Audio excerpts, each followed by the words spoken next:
பக்தி, பயம் இது 2த்துல எது சரி? இறைவனிடம் பக்தி செலுத்த வேணுமா? பயமா இருக்கு பயப்பட்டு இருக்கணுமா? இது 2த்துக்கும் இந்த 2த்தையும் பகுத்து பார்க்கறதுக்கு யாருக்குமே இப்போ சரியா தெரியல. அதான் உண்மை. ஏன்னா, இறைவனுகிட்ட பக்தியாவும் இருக்க வேணாம், பயமாவும் இருக்க வேணாம். முதல் விஷயம் பயம் எடுத்துப்போம். இறைவன்கிட்ட எப்போ ஒருத்தன் பயப்படுவான்? ஒருத்தன் எப்போ இறைவன்கிட்ட பயப்படுவான்? தப்பு பண்றவன் தானே பயப்படுவான். ஒரு திருடன் பயப்படுவான், தப்பு பண்றவன் பயப்படுவான், ஒருத்தன் ஏமாத்துறவங்க பயப்படுவான். ஒரு ஆஃபீஸில் ஒருத்தன் வேலை செய்கிறான், சும்மா வேலை செய்யாமல் அப்படி இப்படி ஏமாத்துறான்னா அவன் பயப்படுவான். கடவுள் நம்மளை படைச்சார் இல்லைங்களா? ஏன் நம்ம பயப்படணும் கடவுளை பார்த்து? சின்ன வயசுல தான் நம்மளை அந்த மாதிரி பழகி வச்சுட்டாங்களே. ஐயோ கடவுளா, சாமி ஏதோ சாப்பிடக்கூடாது, கடவுள் கண்ணை குத்திடும். ஏன் குத்த போகுது? கடவுள் வேறு வேலை இல்லையா? கடவுள்கிட்ட பயம் இருக்கணும், பக்தி இருக்கணுமாங்க? ஏன் அந்த மாதிரி ஒரு புரிதல் இல்லாமலே கடவுள் கும்பிட்றோம், சாமி கும்பிட்றோம், எல்லாம் பண்ணுறோம். புரட்டாசி மாதம் இப்போ எல்லாம் இருக்கிறோம், இந்த அமாவாசை அந்த அமாவாசை படிக்கிறோம். ஏன் பயப்படணும்? கடவுள்கிட்ட ஏன் பயப்படணும்? சின்ன வயசுலேருந்தே சின்ன பசங்களுக்கு ஏன் அந்த மாதிரி கெடுத்து வளர்க்குறோம்? கண்ணை குத்திடும், எதையாவது குத்திட்டு போட்டோம். சாமி எப்படி பண்ணோம்? பயம். ஏன் அந்த பயம்? தப்பு பண்ணுறோம் தானே பயப்படணும். நீங்களாம் ஏன் பயப்படுறீங்க? அப்புறம் பயமும் இருக்க வேணாம், பக்தியும் இருக்க வேணாம். இறைவன்கிட்ட பக்தியும் தேவை கிடையாது, பயமும் தேவை கிடையாது. பயம் அதான் சொன்னேன், தப்பு பண்ணாதான் பயப்படுறோம். அதே மாதிரி ஒரு சிலவங்க கடவுளுக்கு நினைச்சா மட்டும்தான் அவங்க தப்பு பண்ணாம, வாழ்க்கையில் 100% எல்லாம் தப்பே பண்ணாமல் இருந்துடுறாங்களா?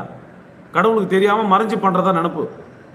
கண்காணி இல்லை என்று கள்ளம் பல செய்வார், கண்காணி இல்லா இடமில்லை காணுங்கால். திருமந்திரத்தை சொல்றாரு, கண்காணிக்கிறவன் ஆள் இல்லை. சிசிடிவி கேமரா 24 hours உங்களை வாட்ச் பண்ணி தான் இருக்கு. Life long backup. அதெல்லாம் இந்த சிசிடிவில தான் தப்பிக்க முடியாது. கண்காணி இல்லாமல் கண்காணி எந்த நேரமும் கண்காணிச்சுட்டு இருக்குது கடவுள். அப்படி இருக்கும்போது எதை நீங்க மறைக்க முடியும்? கடவுள்கிட்ட எதை மறைக்க முடியும்? அதனால இறைவன்கிட்ட பயம் தேவையில்லை. அதே மாதிரி 2வது விஷயம், பக்தின்னு எடுத்துக்கிட்டீங்கன்னா, பக்தின்றது என்னன்னு தெரியல. பக்தின்னு சொல்றாங்களே, அது சமஸ்கிருத வார்த்தை, தமிழ் வார்த்தை. பக்தின்னா சமஸ்கிருதம் தமிழாங்க. பக்தி வேற, பத்தி வேற. பத்தி செலுத்துன்னு தான் சொல்றது தமிழ். பத்தின்னா முதல்ல 8-2 யோக விஷயம் நிறைய பேருக்கு புரிஞ்சாதானே இதை பத்தி தெரியும். பக்தின்னா என்னன்னு தெரியும். 8-2 தெரியாது எனக்கு, பக்தினா எப்படிங்க தெரியும்? 8-2 அறிந்தோருக்கு இடர் இல்லை குயிலே அப்படின்னு பாடுறாரு இடைக்காடர். 8-2 சேர்க்கை அறிந்தவங்களுக்கு திருவாசகத்தில் மாணிக்க வாசகர் பாடுறாரு, 8 2 அறியாத நாயேனி பட்டிமன்றமும் ஏற்றினாய். என்ன அது 8-2னா என்னங்க அப்படின்னா யாருமே கேட்க மாட்டாங்களே. பக்தி அப்பதானே 8-2 சேர்த்தா 10 ஆகும். அந்த பத்தி ஆகணும். உடம்புல எது 8 எது 2 தெரிஞ்சாதானே. அண்ணாமலைன்னா ஊனா என்னன்னு தெரிஞ்சாதானே. பக்தின்றது என்னன்னு தெரியாம இருக்குது. பயந்து உட்காந்துட்டு இருக்கிறோம் கடவுள்கிட்ட. ஏன் பயப்படணும்? ஏன் என்ன பிரச்சனை? எதுக்காக நம்ம உண்மையை மறைச்சு பொய்யா நடிக்கணும்? இறைவன்கிட்ட பக்தியாவும் இருக்க தேவையில்ல, பயமாவும் இருக்கிறது. இதை உணர்த்ததுக்காக தான் சைவ சமயத்திலாம் 4 சத்புத்திர மார்க்கம், சக மார்க்கம், இது மாதிரி குரு மார்க்கம், என்னென்ன மார்க்கம்லாம் வச்சிருக்கிறாங்கன்னா. கடவுள்கிட்ட நீ ஏமாத்திலாம் இருக்க தேவையில்லை, பயந்து இருக்க தேவையில்லை. பக்தி உன் குடும்பத்தில் உன் வீட்டில் எப்படி இருந்தால் நீ ஃப்ரீயாக இருப்ப? ஒரு ஆஃபீஸுக்கு போறீங்களா, அங்கே எப்படி இருக்கணும்? டீசெண்டாக இருக்கணும், கொஞ்சம் ஒரு மாதிரி இருந்துப்பீங்க.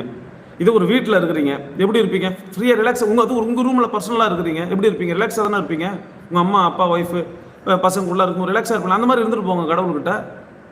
இயல்பாக இருந்துட்டு போங்க.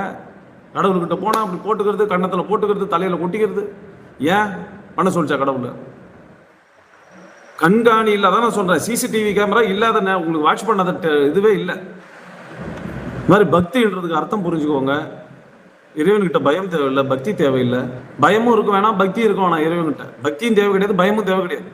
நமக்கு நாம உண்மையா சுய ஒழுக்கத்தோடு இருந்தால் மட்டும் போதும்.